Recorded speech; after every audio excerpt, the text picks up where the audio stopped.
1947 সালের দেশভাগের সেই গোপন অধ্যায়, যখন হিন্দুরা ভারতে নয় পাকিস্তানে থাকার সিদ্ধান্ত নিয়েছিলেন, আর অনেক মুসলিম পাকিস্তান ছেড়ে আজীবনের জন্য চলে এসেছিলেন ভারতে।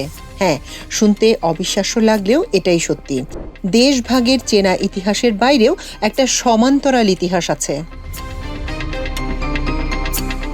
যেমন ধরুন সিন্ধ প্রদেশের কথা।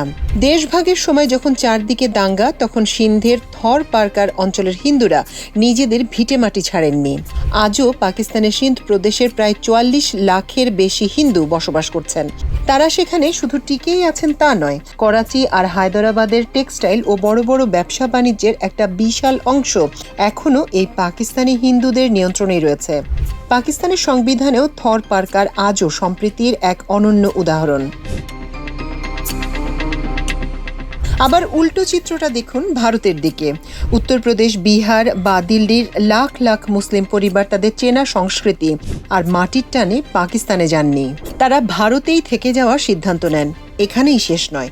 অনেক মুসলিম পরিবার, যেমন বিখ্যাত কাওয়ালি গায়ক বা উস্তাদ বিসমিল্লাহ খানের মতো সাংস্কৃতিক ব্যক্তিত্ব এবং অসংখ্য সাধারণ মানুষ, ইসলামী রাষ্ট্র পাকিস্তানের চেয়ে ভারতের বৈচিত্র্যময় সংস্কৃতিকে বেশি আপন মনে করেছিলেন।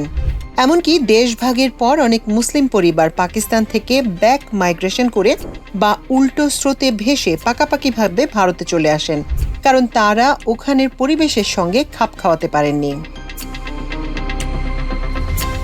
ইতিহাসের এই উল্টো স্রোত আমাদের শেখায়, রাজনীতি মানচিত্র ভাগ করতে পারে, কিন্তু মানুষের ভেতরে সংস্কৃতি, সম্প্রীতি আর মাটির টানকে অত সহজে উপড়ে ফেলা যায় না। দেশভাগের এই অচেনা গল্পটি আপনার কেমন লাগলো কমেন্টে জানান আর বন্ধুদের সাথে শেয়ার করুন।